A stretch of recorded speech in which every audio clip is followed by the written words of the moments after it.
Sé que no estoy en condiciones de exigir y que tengo cosas por corregir.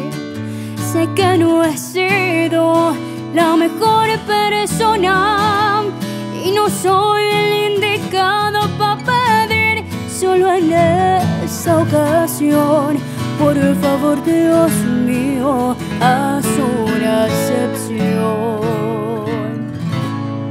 Préstame a mi padre, dame unos minutos para recordar que se siente abrazarlo, o cómo decirle que allá en nuestra casa todos lo extrañamos.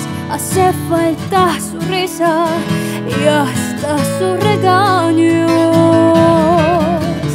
Préstame a mi padre, daría lo que fuera por oír de nuevo todas sus historias, porque me dijera cómo estás mi niña y contarle mil cosas y sentir de nuevo sus manos rasposas.